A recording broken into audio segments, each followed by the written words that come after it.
Hi everyone, welcome to the first episode of Future with Click. So आज चाहिँ हामी student लाइफको कुरा गर्दैछौँ with our very respected Mr. Sunil Sigdel sir. उहाँको सर्ट इन्ट्रोडक्सन दिँदाखेरि चाहिँ उहाँले लास्ट 10 इयर्सदेखि अस्ट्रेलियामा बसेर त्यहाँको लाइफ सबै एक्सपिरियन्स गरेर स्टुडेन्ट लाइफ जब एभ्रिथिङ एक्सपिरियन्स गरेर चाहिँ अहिले he is in Nepal to support students like you. So welcome to the podcast sir. Thank you very much, ma'am. Looking forward to it. Yes, looking forward to it. So आजको पडकास्टको main हाम्रो agenda भनेको चाहिँ अब स्टुडेन्ट्सहरू जो specially abroad जान interested भएको स्टुडेन्ट्सहरूको लागि चाहिँ के कुरा हामीले भ्यालु एड गर्न सक्यौँ भने उनीहरूको चाहिँ लाइफ सजिलो हुन्छ भन्ने बारेमा नै हो. सो सिन्स तपाईँको 10 वर्षदेखिको एक्सपिरियन्स छ नि त,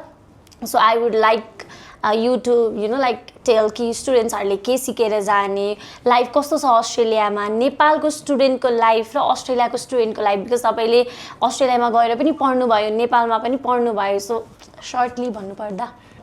ओके, फर्स्टमा चाहिँ मैले जो स्टुडेन्ट्सहरू हुनुहुन्छ उहाँहरूलाई चाहिँ स्पेसल्ली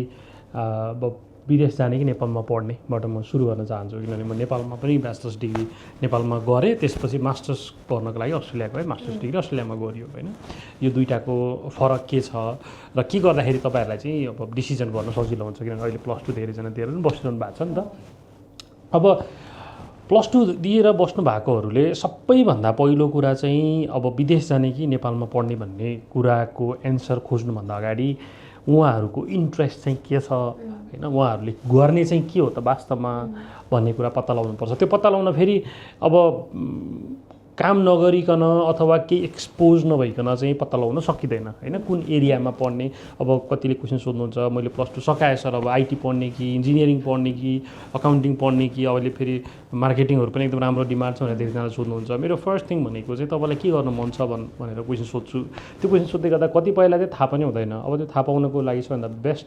वे भनेको चाहिँ एक्सपोजर हो. त्यसको लागि चाहिँ तपाईँहरूले जस्तै +2 सकाएर बस्दै गर्दा चाहिँ अब इन्टर्नसिप्सहरू भोलिन्टियर्सहरू गर्नु पऱ्यो होइन. अब अनि त्यसपछि तपाईँहरूको प्यासनहरू फलो गर्नु पऱ्यो. र विदेशमा चाहिँ के हुन्छ भने स्पेसल्ली जर्मनीमा चाहिँ एकदम मैले धेरै देख्छु, जर्मनबाट अस्ट्रेलिया आउँछन् +2 दिएर बसेकाहरू जो हाई स्कुल सकाए उनीहरू चाहिँ अस्ट्रेलिया आउँछन्. अस्ट्रेलिया आएर 6 महिनादेखि 1 वर्ष बिताउँछन्, धेरैवटा कामहरू गर्छन् त्यहाँ, एकदमै काम चेन्ज गर्छन्, एक्सप्लोर गर्छन्, घुम्छन्. त्यो गर्दा गर्दा के हुन्छ भने आफ्नो इन्ट्रेस्ट के हो, खासमा वर्ल्ड कसरी काम भइरहेको छ, के चाहिँ स्किल्स इन डिमान्डमा छ ग्लोबल्ली भन्ने कुराहरू चाहिँ उनीहरूलाई थाहा हुन्छ. त्यसपछि ब्याक टु जर्मनी गएर चाहिँ मैले आफूले धेरैजना स्टुडेन्ट्सहरू त्यो भेटेँ. अनि गएर अब डक्टर पढ्ने हो कि इन्जिनियरिङ पढ्ने हो कि, yes they will go back अनि वहीँ पढेर चाहिँ गर्छन्. त्यो चाहिँ एकदमै कमन छ जर्मनहरूको चाहिँ +2 पछि एक्सप्लोर गर्ने 1 वर्ष र पढ्ने. तर नेपालमा चाहिँ के हुन्छ भने फेरि +2 दिएर 1 वर्ष पढेन भने ला मेरो साथीहरू त पढेर अब ब्याचलर्स पढ्ने भइसक्यो, मेरो ग्याप इयर भयो भन्ने पनि हुन्छ. र त्यो पर्सेप्सन चाहिँ हाम्रो सोसाइटीमा पनि छ. त्यही भएर गुट्टुङ टुङ पढ्ने भन्दा पनि आफूको हो, आफूले केमा इन्जोय गरिन्छ. मेरो साथीले अब इन्जिनियरिङ पढ्यो भने म पनि इन्जिनियरिङै पढ्नुपर्छ, अब मेरो जिपिए 3.8 आयो ल मैले त साइन्सभन्दा अरू पढ्यो भने त बर्बादै हुन्छ भनेर त्यस्तो सोच्नु भएन. जिपिएले तपाईँको करियर डिटरमाइन गर्नु भएन. तपाईँको आफ्नो इन्ट्रेस्ट, प्यासन, हबी के छ, केमा इन्ट्रेस्ट छ त्यो अनुसार चाहिँ गर्नुभयो भने चाहिँ सजिलो हुन्छ. पनि +2 सकेको स्टुडेन्ट्सहरूलाई चाहिँ के पनि हुन्छ भने साइन्स पढ्ने कि म्यानेजमेन्ट पढ्ने, हो मेरो साथीले त साइन्स पढिरहेछ म पनि त्यही पढ्छु पनि भन्छ नि त लैलैमा लाग्ने. त्यस्तो स्टुडेन्ट्सलाई चाहिँ तपाईँ के भन्नुहुन्छ, अब जो चाहिँ स्पेसली अब बाहिर जाने सोचिरहेछ, अब साइन्स पढ्न के जाने, साइन्स के पढ्न जाने, म्यानेजमेन्ट के पढ्न जाने, र करियर प्रस्पेक्ट हेर्दा पनि बाहिर चाहिँ कुन डिमान्डमा हुन्छ लाइक एज एन ग्रो गर्न. यस्तो हुन्छ स्टुडेन्ट्स के पढ्न जाने भन्दा त नेपालबाट अहिले +2 दिएर बसेकोहरूको सबैभन्दा पपुलर चोइसेस भनेको आइटी छ, त्यसपछि इन्जिनियरिङ, अनि फलोड बाई अब अर्ली चाइल्डहुड, कम्युनिटी सर्भिस, यस्तो खालको नर्सिङ, यस्तो खालको कोर्सेसहरूमा एकदमै अहिले चाहिँ धेरै गइरहनु भएको छ. अगेन अब यो भन्दै गर्दा पनि अघि मैले भने जस्तो तपाईँलाई चाहिँ के बन्नु मन छ, के गर्नु मन छ, भोलि गएर आफूलाई चाहिँ इन्जिनियर काम गर्दै गर्दाखेरि चाहिँ अब विल यु रियली इन्जोय. अब त्यसको लागि अब अपर्च्युनिटी छ भने इन्टर्नसिपहरू गर्नु पऱ्यो, छैन भने सोध्नु पऱ्यो अब इन्जिनियरहरूले कस्तो रहेछ काम, के रहेछ होइन. अनि त्यो अनुसारले चाहिँ करियर पर्स्यु गर्नु पऱ्यो जस्तो लाग्छ. अब डिमान्ड भनेको त कस्तो भने आफूले क्रिएट गर्न सकिन्छ. जस्तै अहिले कुनै जमानामा आर्ट्सको मार्केटिङ पढ्यो भने चाहिँ एकदम भ्यालु छैन जसरी भनिन्थ्यो, तर अहिले आएर हेर्ने भने चाहिँ अब एउटा सिम्पल आर्ट्सको एकदमै हाई भ्यालु हुनसक्छ. आर्टिस्टहरूको डिमान्ड त्यस्तै छ अहिले मार्केटिङ सेल्सको डिमान्ड एकदमै राम्रो छ फाइनेन्सको डिमान्ड पनि होइन आफ्नो आफ्नो ठाउँमा अब एउटा कम्पनी रन गर्नलाई फाइनेन्स पनि चाहियो आइटी पनि चाहियो इन्जिनियरिङ चाहियो डिजाइन चाहियो होइन अब त्यसलाई चाहिँ भोलि प्रमोट गर्नको लागि सेल्स एन्ड मार्केटिङ चाहियो हरेक डिभिजनहरूको आफ्नो आफ्नो रोल हुन्छ त्यो भएर के पढ्यो भने चाहिँ राम्रो हुन्छ भन्दा पनि तपाईँको पर्सनालिटी चाहिँ कतातिर बेसी अलाइन हुन्छ त्यो अनुसार कोर्स पिक गर्नुभयो भने केहीमा चाहिँ आफ्नो प्यासन छ त्यो अनुसारले अनि ह्याभिङ सेड द्याट अब स्पेसली अब going abroad is not easy task right कति धेरै amount investment and everything involve हुन्छ सो एज अ स्टुडेन्ट सबै कुरा हेर्नु पऱ्यो नि त पेरेन्ट्सले पनि स्टुडेन्टले पनि so what do you think like ROI चाहिँ एज एन स्टुडेन्ट जाँदा त्यो रिटर्न अन इन्भेस्टमेन्ट जति अमाउन्ट राखेको हुन्छ is it going to be valuable or त्यो चाहिँ एज एन स्टुडेन्ट त्यो रिकभर गर्न सकिन्छ कि एकदम टफ नै हुन्छ अब्रोडमा तपाईँको त एक्सपिरियन्स पनि छ अहिलेको कन्टेक्स्टमा केही नभए पनि वर्षको 30 देखि 40 लाख चाहिँ खर्च हुन्छ अब इङ्ग्लिस स्पिकिङ कन्ट्रीहरूमा गयो भने होइन अब त्यो पढाइ सकिसकेपछि त्यो अनुसारको आरओआई तपाईँले क्यासमा खोज्नुभयो भने चाहिँ I don't think it will be justifiable किनभने आरओआई भनेको पैसामा मात्र हुँदैन होइन experience is something that we can not measure अनि नेटवर्किङ इज समथिङ होइन अब तपाईँले नयाँ कुराहरू देख्न सिक्न पाउनुहुन्छ त्यो पनि आरओआई हुन्छ त्यो भएर अब विदेश जाने कि नजाने पहिलो क्वेसन्स त्यो तपाईँहरूको आफ्नो एरिया अफ इन्ट्रेस्ट भयो तर गइसकेपछि चाहिँ आरओआई डेफिनेटली पाउनुहुन्छ पढाइ सकिसकेपछि जुन पिएसडब्ल्यूहरू तपाईँहरूले पाउनुहुन्छ त्यो 2-3 वर्ष काम गर्दै गर्दाखेरिको त्यो तपाईँले मोनिटरी भ्याल्युहरू पाउनुहुन्छ स्किल्सहरू गेन गर्नुहुन्छ स्पेसल्ली कन्ट्री लाइक नेपाल जहाँ चाहिँ एकदमै लिमिटेड एक्सेस छ हरेक फिल्डमा जस्तै मेरो आइटीमा मैले पढेँ र कम्पेयरिङ यहाँको आइटी र युएसएको अस्ट्रेलियाको युकेको आइटी इन्डस्ट्री हेऱ्यो भने there is a massive difference अब टेक्निकल्ली मात्रै पनि होइन तपाईँको प्रोफेसनल्ली पनि वर्क प्लेस कस्तो हुन्छ कसरी मान्छेहरूसँग बोल्ने अनि नेपालमा चाहिँ सबै काम बराबर हो भनेर मुखले भनिन्छ व्यवहारमा छैन त्यो कुराहरू प्र्याक्टिकली नै कसरी इम्प्लिमेन्ट भइरहेको छ कसरी म चाहिँ अब डिरेक्टली सिइओहरूसँग कम्पनीको बसहरूसँग रिच आउट गर्नु पऱ्यो भने how easily it is accessible बाहिर होइन जतिसुकै ठुलो कम्पनी भए पनि अब यो प्रोफेसनल कुराहरू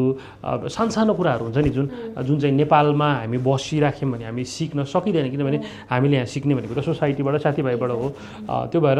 एकचोटि एक्सपोजरको लागि भए पनि जानुपर्छ भनेर चाहिँ म घुम्नको लागि भए पनि है पढ्नकै लागि जानुपर्छ भन्ने छैन तर अहिलेको युथ्सहरू चाहिँ एटलिस्ट 1-2 हप्ता घुम्नको लागि अथवा इन्टर्नसिप्सहरूको लागि भोलिन्टियर अपर्च्युनिटीहरूको लागि पनि एकचोटि चाहिँ अब्रोड जानुपर्छ जस्तो मलाई लाग्छ ह्याभिङ सेड द्याट हाम्रो त अलरेडी सिडनीमा पनि अफिस छ जहाँ हामीले कति धेरैजना स्टुडेन्ट्सलाई आफ्नै फिल्डमा जब पाउन हेल्प गरेको छौँ जस्तै एज अ इन्टरनेसनल स्टुडेन्ट पनि सो आरओआई त त्यहाँबाट पनि अभियसली त्यो भ्याल्यु त हामी देख्छौँ नि त because as a international student हाम्रो कति धेरैजना स्टुडेन्टले आफ्नै फिल्डमा जब गर्नुभएको छ आइटीमा इन्जिनियरिङमा सो अहिलेको कन्टेक्स्टमा यो 2026मा चाहिँ अहिले जहाँ चाहिँ भिजा रेट एकदम घटिरहेको छ भन्ने सिचुएसन छ नि त सो अस्ट्रेलिया चाहिँ what do you say like is it still worth going is it still worth pursuing your bachelors or masters in Australia or अरू country is better option or okay अब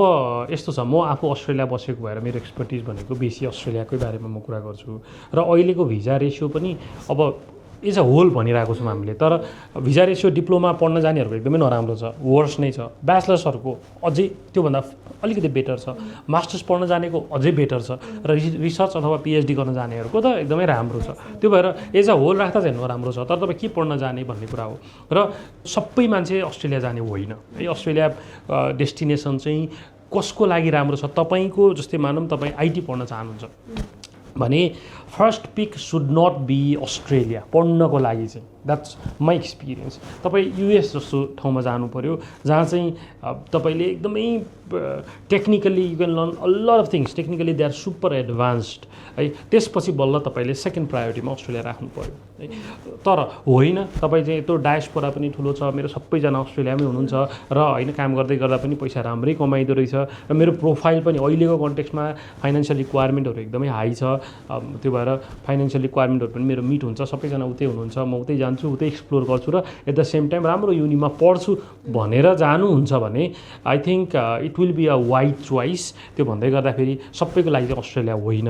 profile चाहिँ match हुनु पऱ्यो गइसके पछाडिको जब पाउनदेखि अहिले Nepali diaspora पनि एकदमै ठुलो छ त्यो भएर जब पाउन आफूले गरेको इन्भेस्टमेन्टको आरओआई चाहिँ गएको 2-4 वर्षमा चाहिँ in terms of networking in terms of skills चाहिँ मजाले पाइन्छ जस्तो लाग्छ सो प्रोफाइल म्याच हुन्छ राम्रो छ भने यस अफकोर्स म या अनि adding to that as well अब नट लाइक अरू कन्ट्रीलाई नराम्रो त भनेको होइन तर comparatively Australia is safest as well नि त सबै कुरालाई कम्पेयर टु युएस एन्ड अरू कन्ट्रिज अब नेपालीहरू पनि धेरै छ अनि अब नेपाली भएपछि त सबै कुराहरू सहज पनि हुन्छ अहिलेको लागि त मेरो एक्सपिरियन्स भनेको त विदेश भनेको अस्ट्रेलिया जस्तो लाग्छ मलाई चाहिँ होइन किनभने इट्स नट जस्ट फ्रम यो एउटा मात्र पोइन्ट अफ भ्यूले होइन कि अब तपाईँले भने जस्तो सोसाइटीहरू पनि कम्युनिटी पर एकदमै ठुलो छ अनि जब अपर्च्युनिटिजहरू पनि एकदमै राम्रो छ थोरै काम गरेर पनि इभन 24 आवर्स मात्रै काम गरेर पनि स्टुडेन्ट्सहरू सर्भाइभ गर्न सकिन्छ कामहरू पनि अब डिफ्रेन्ट जस्तो पनि कामहरू पाइन्छ होइन तल्लो भनौँ न तल्लोभन्दा पनि अब गएर बिगिनर लेभलको कामदेखि तपाईँ एक्सपिरियन्स हुनुहुन्छ नेपालमा अब आइटीमा इन्जिनियरिङमा अकाउन्टिङमा भने आफ्नो फिल्डमा पनि मजाले काम पाउन सकिन्छ र धेरैजना चाहिँ यहाँबाट अस्ट्रेलिया जानुहुन्छ गइसकेपछि सिधै सुरुमै प्रोफेसनल जबहरू पनि अहिले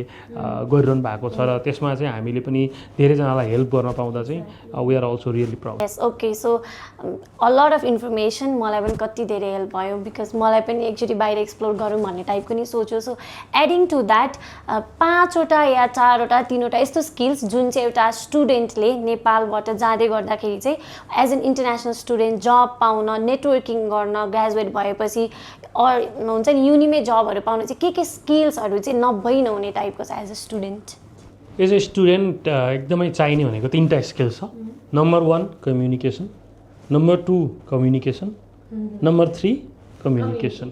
द्याट्स द नम्बर 1 स्किल्स है कम्युनिकेसन भनेको अब अस्ट्रेलिया गइसकेपछि इङ्ग्लिस स्पिकिङ कन्ट्री हो इङ्ग्लिसमा मजाले बोल्न सक्नु पऱ्यो बोल्न डराउनु भएन मान्छेहरूसँग आफ्नो कुरा राख्न सक्नु पऱ्यो इट डज नट मिन तपाईँ खतरा वर्डहरू बोल्ने भन्ने चाहिँ होइन तपाईँले क्लियरली आर्टिकुलेट गर्न सक्नु पऱ्यो वर्डहरू र उनीहरूको कुरा तपाईँले बुझ्नु पऱ्यो बोल्न डराउनु भएन त्यति मात्र भयो भने अस्ट्रेलिया भनेको बोल्नेको पिठो बिग्ने देश हो होइन त्यही भएर मजाले कन्फिडेन्टली बोल्न सक्ने भएर जानुभयो भने द्याट्स द नम्बर 1 स्किल्स र त्यसको अलावा पनि तपाईँले अब अरू स्किल्सहरू तपाईँसँग जस्तै आइटी पढ्नु भएको छ आइटीको ह्यान्ड्स अन स्किल्सहरू छ अकाउन्टिङ पढ्नु भएको छ अकाउन्टिङको सफ्टवेयरको ह्यान्ड्स अन स्किल्सहरू छ इन्जिनियरिङको तपाईँको अटोक्याड रिभिट जस्ता अब सिभिलको त्यस्तो खालको स्किल्सहरू छ भने त्यसले डेफिनेटली भ्यालुएट चाहिँ गर्छ तर number 1 skills is communication so I hope कति धेरैजना स्टुडेन्ट्सहरूको क्वेसन पनि हामीले एन्सर गऱ्यौँ होला र मुभिङ फर्दर पनि हाम्रो मेन अब्जेक्टिभ भनेकै स्टुडेन्ट्सहरूलाई नै हेल्प गर्न हो नि त so we will come up with more episodes like this so wrapping up what do you want to say to all the students who are planning to apply to abroad okay so विदेश सबैको लागि होइन specially countries like Australia जसले चाहिँ एकदम धेरै filter गरिरहेको छ स्टुडेन्ट्सहरू र तपाईँको लागि कुन कोर्स कुन देश नेपालमै राम्रो हुन्छ कि अब्रोड राम्रो हुन्छ भन्ने दुवैको चाहिँ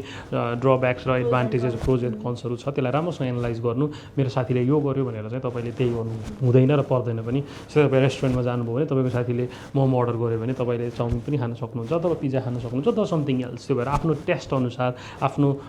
फ्युचर तपाईँलाई के गर्न मन छ त्यो अनुसार राम्रोसँग बुझेर सोधेर जो मान्छेले त्यो फिल्डमा काम गरिसक्नु भएको छ उहाँहरूसँग डिस्कसन्स गरेर अनि तपाईँले बुझेर राम्रोसँग डिटर्माइन गर्नुभयो भने हतारमा भन्दा पनि अब +2 सक्यो अब म फ्याट ब्याचलर्स पढिहाल्नुपर्छ भन्ने चाहिँ रस चाहिँ गर्नु भएन मजाले टाइम लिएर गर्दै गर्दा हुन्छ life is a long journey त्यसमा चाहिँ त्यो भएर सबै कुराहरू बुझेर डिसिजन गर्नुभयो भने चाहिँ that will be really helpful र विदेश स्पेसल्ली विदेश जाने सोच्दै हुनुहुन्छ र के गर्ने कसो गर्ने भन्ने सम्बन्धी कुनै पनि क्वेसन्स छ भने हामी पनि तपाईँहरूलाई चाहिँ फर्दर गाइड गर्न सकिहाल्छौँ हामीले अभियसली धेरैजना स्टुडेन्ट्सलाई हेल्प गरेको छौँ so you can also be the another one जसलाई हामीले अभियसली हेल्प गर्छौँ एन्ड